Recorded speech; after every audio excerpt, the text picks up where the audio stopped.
네, 안녕하세요. 구약의 김종호 교수입니다. 오늘은 모세오경에 대해서 한번 살펴보는 시간을 갖도록 해볼게요. 전체적으로 모세오경이 어떤 책인가라는 것을 보고 그 다음에 이 창세기가 모세오경 가운데 차지하는 위치가 어느 정도 되는지, 또 그 중요성은 어떠한 건지, 이것에 대해서 한번 살펴보는 그런 시간을 갖도록 하겠습니다.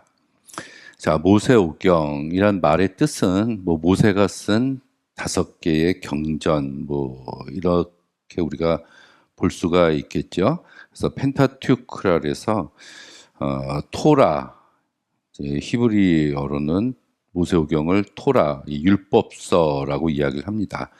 근데 헬라어로는 5개의 두루마리 이렇게 볼 수가 있죠. 사실은 그런데 이 토라라는 이 말의 어원을 분석을 해보면은 그 디렉션, 방향이란 뜻이 있고, 인스트럭션, 교훈이란 뜻도 있고요.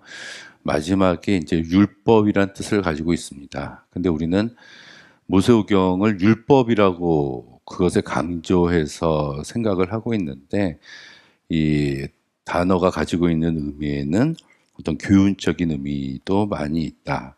자, 왜냐하면 창세기만 하더라도 율법이 하나도 나오고 있지 않습니다. 그리고 출애굽기는 20장에서 한 22장에서 23장 계약법전, 그리고 그 뒤에 이제 성막을 만들어라, 이것을 법으로 본다면은 들어갈 수가 있겠고요. 그리고 레위기는 12장에서 26장까지 성결법전, 그리고 민수기는 중간중간에 약간의 법전들, 신명기도 12장에서 26장까지 신명기 법전. 전체적으로 모세오경을 보면은 이렇게 율법이 돼 있는 부분이 있고 아닌 부분도 있어요. 퍼센테이지를 보면은 한 40%, 30%요 정도가 율법이고 나머지는 이렇게 이야기 형식으로 쓰여져 있는 게 모세오경의 내용입니다. 그래서 이 모세오경 처음에 나오는 창세기, 출애굽기, 레위기, 민수기, 신명기는 어떻게 하나님께서 이 세상을 창조하셨는지, 그리고 특별히 하나님께서 택하신 데라의 아들 아브라함, 이삭, 야곱, 요셉과 같은 족장들에게 행하시는 하나님의 주도권, 그리고 그들을 향한 하나님의 계획, 또 그것에 반응하는 일반 백성들의 어떤 모습들에 대한 이야기를 하고 있다고 우리가 볼 수가 있습니다. 근데 한 가지 중요한 것은 모세오경은 본래 이제 한 권이었어요. 한 권이었는데 이 5권으로 나눠 놓게 됐습니다. 그래서 히브리인들의 성경을 우리 기독교인들이 받아들였기 때문에 처음에는 이 유대인들의 경전이 구약 성서였습니다. 근데 그 중에서 처음에 나오는 이 창세기, 출애굽기, 레위기, 민수기, 신명기는 본래 한 권이에요. 한 권인데 그 BC 3세기에서 2세기에 히브리어를 헬라어로 번역했었던 70인역에서 이 5개로 나눠 놨습니다. 그래서 그 전통을 또 이 기독교가 따라서 이제 5권으로 우리가 보고 있지만 본래는 이제 한 권이다라고, 이 얘기는 이제 나중에 가서 조금 더 자세하게 한번 해볼게요. 자, 처음 5권의 이 책을 보면은 이 창세기, 출애굽기, 레위기, 민수기, 신명기는 그 히브리 성서의 처음에 나오는 첫 번째 글자를 따서 책 제목을 삼았어요. 그래서 베레시트, 창세기는 처음에 나오는 그 문자가 이제 베레시트입니다. 태초에 in the beginning이라는 뜻을 가지고 있죠. 그것이 책 제목이 됐고, 출애굽기는 왜 엘라 쉐머트, 그래서 이름들, 이것들이 이름들이다. 그런데 여기서 한 가지 좀 특이한 점이 이 왜라는 히브리어 접속사가 쓰여졌다는 얘기입니다. 이 왜가 가지고 있는 뜻은 and예요, and. 그리고라는 뜻이죠. 근데 구별된 책이라 그러면은 처음에 책을 시작하면서 그리고라고 시작하지는 않습니다. 그래서 이러한 흔적들로 봐서 이 모세오경은 한 권이었다. 뒤에 나오는 레위기도 이게 와우 접속법이거든요. 와 이크라. 그래서 그가 부르셨다. 그래서 와우 접속법으로 시작을 해요. 그래서 처음에 나오는 단어가 이제 그 책의 제목이 됐다라고 이제 우리가 볼 수가 있죠. 이 모세오경이 처음에는 한 권이었는데 5권으로 나뉘어지게 된 그 이유를 놓고 보면은 이제 고대에 사용되었던 파피루스와 양피지 두루마리 형태의 한계가 있었을 것이다 이렇게 봐요. 자, 우리는 신구약 성경이 66권이 한 권의 책으로 그 방대한 분량이 들어가 있지만은 아주 고대 시대에는 종이도 없었고 펜도 없었잖아요. 그래서 이제 글자를 쓰는 게 이제 양의 가죽을 이제 벗겨서 말린 양피지 또는 이제 나무 껍질을 또 이렇게 벗겨서 말린 파피루스 같은 곳에다가 이제 원하는 글자를 적어 놨습니다. 그리고 이것은 이렇게 돌돌돌돌 말아서 항아리 같은 데다가 이제 꼽아서 사용을 했거든요.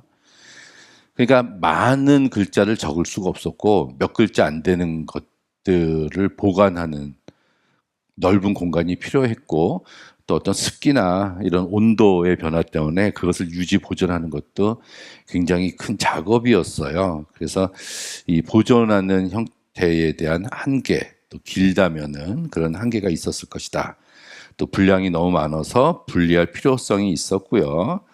그리고 이제 제가 말씀드렸듯이 70인역 번역 과정에서 5권을 확실하게 나눴습니다. 이때는 그 알렉산더 대왕 이후에 프톨레미 왕조가 이집트 지역을 차지하고 있었는데 프톨레미 2세가 그 도서관을 지으면서 이제 많은 책들이 필요했을 거 아니에요. 그래서 이제 히브리어로 된 이 성서를 이제 헬라어로 번역해서 그 책을 도서관에다가 놔뒀는데 그때도 이제 너무나 많았기 때문에 이제 분류할 필요가 있었을 것이다 이렇게 봅니다. 그 이외에도 고유한 내용과 구조가 있고 각 책마다 또 실용적, 역사적, 문학적인 이유로 자연스럽게 5권으로 나뉘어졌을 것이다 이렇게 봅니다. 근데 이제 유대인들은 본래 한 권이었어요. 그래서 창세기가 이제 50장, 출애굽기 40장, 레위기 27장, 또 민수기, 신명기 34장 이렇게 있는데 우리는 그렇게 장절로 구분을 하지만 유대인들은 히브리어 알파벳이 22개입니다. 그래서 22개의 히브리어 알파벳으로 이 창세기서부터 신명기까지의 내용을 구분을 해가지고 이들이 사용을 했습니다. 이것만 놓고 봐도 본래 한 권이었다라는 것을 알 수가 있겠죠. 자, 창세기는 그래서 이 중에서 이 창세기는 그 처음에 나오는 모세오경의 처음에 나오는 굉장히 이제 중요하게 우리 기독교인들이 생각을 하고 있는 그런 책입니다. 그래서 특별히 창세기 1장 같은 것을 놓고 보면은 이게 굉장히 이게 논쟁의 여지가 많이 되어 왔잖아요. 그래서 이 세상을 어떻게 창조했을까 하나님이 그것에 대해서 우리가 창세기를 놓고 이 창조론을 우리가 공부할 수 있다라고 생각을 하지만 사실은 그렇지 않습니다. 이 창세기는 일단 누가 만들었느냐, 그래서 하나님이 만들었다는 거, 그 왜 만들었느냐, 하나님의 영광을 위해서 만들었다는 거, 이런 것들, 태초에 하나님이 세상을 창조하셨다, 하나님께서는 선하게 창조하셨다, 질서 있게 창조하셨다, 그리고 하나님의 창조의 절정은 인간이다. 이런 메시지를 전하고 있지. 하나님께서 이 세상을 어떻게 창조했을까라는 이 하우의 문제에 대해서는 이 창세기 성서는 침묵을 지키고 있다 이렇게 봐야 됩니다. 이것을 증명하기 위해서 많은 창조론자, 창조학자들이 진화론에 대항해서 많은 이야기들을 하고 있지만 일단 텍스트 자체가 성서 본문 자체가 어떻게 이 세상이 창조됐는가에 대해서 이야기하고 있지 않아요. 그래서 그런 부분을 찾을 수는 없습니다. 그래서 창세기 기록 목적은 아주 태고적에 있었던 일들에 대한 원인론적인 질문들을 대답해주고 이스라엘 백성들의 조상들과 함께 하신 하나님이 이러한 분이시다라는 것을 소개한 책이 바로 창세기다. 우리가 이렇게 봐야 됩니다. 그래서 창세기는 뭐 두 가지 부분으로 나눌 수 있죠. 1장에서 10장, 11장까지를 원역사 이야기, 그리고 12장에서 50장까지를 아브라함, 이삭, 야곱, 요셉으로 대표되는 족장 이야기, 이렇게 두 가지로, 두 부분으로 우리가 분류를 해요. 그래서 창조에 대한 이야기, 죄에 대한 것, 4장에서는 가인과 아벨에 대한 사건, 5장은 세세 족보, 6장, 7장, 8장, 9장은 홍수 이야기, 10장에 노아의 족보가 나오고 11장에 바벨탑 사건, 이러면서 이 이야기가 끝나고 12장부터는 이제 족장 이야기로 시작을 합니다. 그래서 창세기를 우리가 두 부분으로 나눌 수가 있어요. 성경을 놓고 볼 때 이 나누게 하는 것이 굉장히 중요하거든요. 그렇게 놓고 볼 때 창세기는 1장에서 11장 하나를 프리히스토리, 그러니까 역사가 있기 전 시대의 이야기라고 해서 원역사 이야기로 구분을 하고요. 그 뒤에 이야기를 족장 이야기 이렇게 하는 게 좋습니다. 자, 이제 창세기의 위치를 한번 생각을 해보려고 합니다. 모세오경 5권의 책 중에서 창세기의 위치가 어디를 차지할까? 처음에 이제 모세오경이 있겠죠.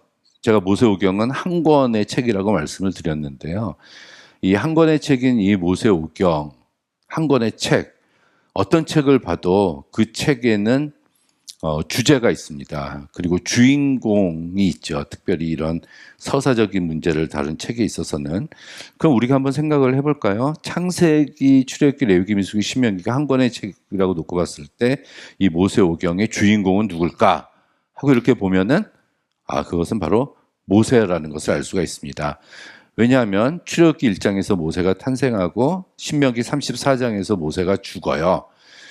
그러니까 창세기라는 긴 서론을 가지고 있는 모세의 일대기가 모세오경이라고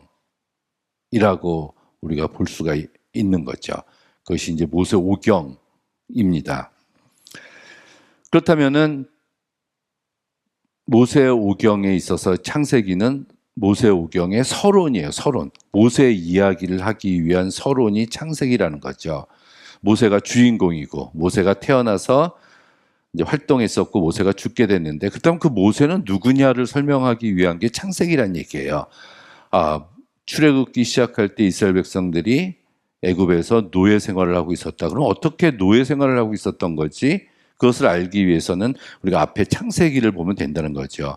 요셉 시대 때 애굽으로 내려왔어. 근데 요셉은 누구냐? 그 위가 야곱이었고 그 위가 이삭이었고 그 위가 아브라함이었어. 그럼 아브라함은 어떤 사람이야? 하고 봤더니 바로 이 세상을 창조하신 하나님이 택하신 사람이 바로 아브라함이야. 이렇게 이야기가 전개된다는 얘기입니다.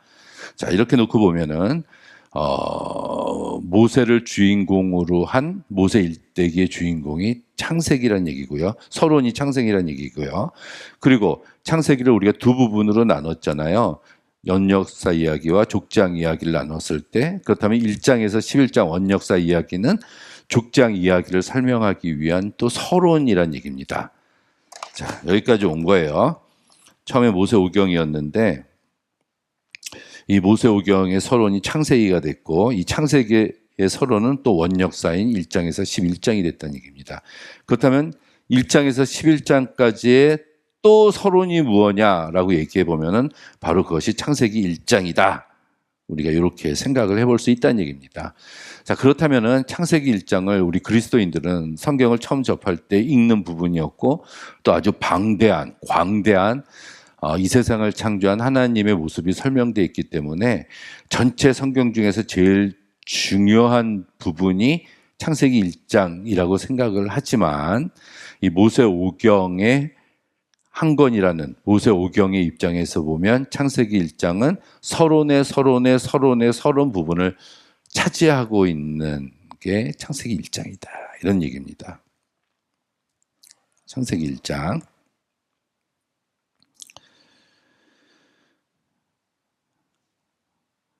자, 그러면 왜 창세기 1장이 이렇게 서론이 되었을까? 이렇게 놓고 보면은 우리가 JDP 문서서를 얘기를 해요. JEDP. 그래서 제 문서는 뭐 다윗 왕 때 쓰여진 것. 그다음에 이 문서는 남북이 솔로몬 이후에 남북이 분열되고 난 다음에 이제 북왕국에서 쓰여진 것.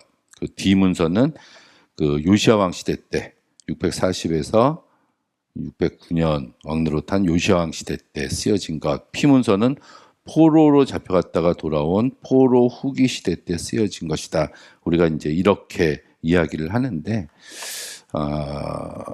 이스라엘 백성들은 이렇게 스스로를 놓고 봤을 때 포로기 이후에 바벨론의 포로로 잡혀갔다가 돌아왔을 때 그들에게 남은 것은 아무것도 없었어요.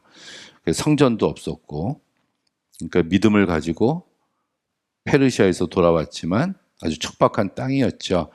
근데 그러면서 자기들의 역사를 이제 되돌아봤다는 얘기입니다. 되돌아보면서 생각을 해보니까 과거에 가장 찬란했었던 시기가 언제였을까를 놓고 봤을 때 그때는 다윗의 시대도 아니고 솔로몬의 시대도 아니고 바로 광야 40년 동안의 광야 시대가 그들에게 있어서 가장 행복했었던 시간이다. 이렇게 생각을 한 거예요. 왜냐하면은 낮에는 구름 기둥, 밤에는 불 기둥으로 하나님의 임재를 항상 느낄 수 있었고요. 만나와 메추라기로 매일매일 하나님께서 먹을 것을 공급해 주셨고, 부자, 가난한 자, 또 높은 자리에 있는 자, 낮은 계급에 있는 자, 이런 차별이 없는 경제적으로 평등한 사회, 정치적으로도 십부장, 백부장들은 팀장 역할이었지 우두머리 역할을 하고 있지는 않았습니다. 자, 이렇게 힘들었지만 떠돌아다니는 그런 광야 생활이었지만 그래도 그 가운데서 매일매일 하나님의 임재를 느끼고 평화로운 정치, 경제, 사회, 문화, 종교적으로 평화로운 상태를 누리고 있었던 가장 행복했었던 시간이 포로기 시대다라고 이야기를 한 겁니다. 그런데 이때보다 더 행복했었던 시기가 있다는 것을 발견을 했어요. 그때가 1장이라는 얘기예요. 1장, 창세기 1장. 창세기 3장에서 죄를 짓고 이제 선악을 알게 하는 나무를 따먹게 되잖아요. 그러니까 죄를 짓기 이전 상태인 그 창세기 1장이 에덴 동산에서 하나님과 언제나 동행하고 하나님과 같이 거닐고 있었던 그 시대가 이스라엘 백성들이 생각했을 때는 가장 좋았던 시기라는 얘기입니다. 그 시기를 회고하면서 모세 오경의 첫 번째 부분에다가 집어넣었다는 얘기예요. 그래서 창세기 1장을 이문서 또는 이 피문서, 제사장 문서라고 이렇게 분류를 해요. 7일 동안 이제 창조를 하잖아요. 근데 그 7일이라는 숫자도 이제 디아스포라에 있었던 유대인들이 시나고그 회당에서 모였을 때 한 7일의 간격을 두고 모였을 것이다. 이렇게 봐서 그 7일이 제 칼렌다다. 제 달력이다. 이렇게까지 생각을 합니다. 고린도후서 5장 17절에 그런즉 누구든지 그리스도 안에 있으면 새로운 피조물이라 이 말씀이 나오잖아요. 바울은 이것을 가지고 누구든지 그리스도 안에 있으면은 죄짓기 이전인 창세기 1장의 상태로 되돌아간다라는 메시지를 전한 겁니다. 그런 의미에서 창세기 1장이 모세오경에서 중요한 위치를 차지한다는 얘기죠. 그래서 제일 좋은 시대가 창세기 1장이라는 얘기예요. 하나님과 인간과 자연과의 조화가 있었고요. 창조 질산에서 완벽한 균형을 이루고 있었고 죄짓기 이전 상태였고 모든 민족들이 번성과 축복을 받고 있는, 그래서 그리스도 안에 있으면 새로운 피조물이다. 이런 말씀들이 여기서 나오게 됐다는 얘기입니다. 이것이 창세기가 차지하는 위치고요. 그렇다면은 이 책에는 주제가 있잖아요. 주제. 그 주제를 놓고 보면은 이 모세오경도 이 책의 주제가 있습니다. 주인공은 모세인데 책의 주제는 무엇일까를 놓고 보면은 그것은 이 출애굽과 시내산 계약이다. 이렇게 볼 수가 있습니다. 애굽에서 종노릇, 노예 노릇을 하고 있었던 자기 백성들의 부르짖음을 하나님께서 들으시고 모세를 통해서 이스라엘 백성들을 끄집어내셨다는 것, 그래서 자유를 주셨다는 것, 그리고 그 백성을 데리고 하나님께서 계약을 맺었다는 거예요. 그 계약은 너희들이 내 명령과 율법과 규례를 지키면 너희들이 제사장 나라가 되고 거룩한 백성이 된다. 그래서 출애굽 하고 하나님과 계약 맺은 것, 이것이 모세오경에서 가장 큰 주제고요. 이건 더 나아가서 구약성서의 주제가 바로 이 출애굽과 이 시내산 계약이다, 이렇게 볼 수가 있습니다. 그럼 출애굽기 모세오경 이후에 나오는 그 역사서나 뭐 예언서 뒤에 나오는 그 모든 구약성서의 이런 책들을 보면은 결국은 이 시내산 계약을 하나님과 이스라엘 백성들이 지켰냐, 하나님과의 이 계약을 이스라엘 백성들이 지켰냐는 그런 내용입니다. 근데 우리가 성서를 읽어보면 이스라엘 백성들이 지키지 않았다는 것을 알 수가 있죠. 그래서 하나님께서는 때로는 전염병을 보내고 지진을 보내고 뭐 이방 군대를 보내서 그들을 하나님께로 돌아오게 하셨지만 돌아오지 않았다. 하나님이 선지자를 보내고 또 보내고 부지런히 보냈지만 그들이 하나님께 돌아오지 않냐했다. 이 역사가 말라기 시대까지 계속해서 이어진다는 것을 우리는 발견을 할 수가 있습니다. 지키지 않았다는 거예요. 그래서 신구약의 400년의 긴 침묵을 끊고 예수님이 오신 겁니다. 예수님이. 이스라엘 백성들이 지키지 않았기 때문에. 그래서 예수께서 오심으로 구약의 역사가 완성됐다. 우리가 이렇게 볼 수가 있겠다는 얘기죠. 자, 이것이 이제 모세오경의 뭐 대표적인 얘기고요. 이것이 이제 창세기는 그래서 모세오경의 서론 역할을 하고 있다. 창세기 1장은 이상세계, 구약성서에서 보는 가장 그 좋은 세상, 그것을 이야기하고 있는 게 창세기 1장이다. 또 포로기 시대의 정체성과 희망의 메시지로 이 모세오경을 재해석하고 있다는 거. 주인공은 모세다. 모세 이야기가 근본 토대를 마련하고 있다는 것.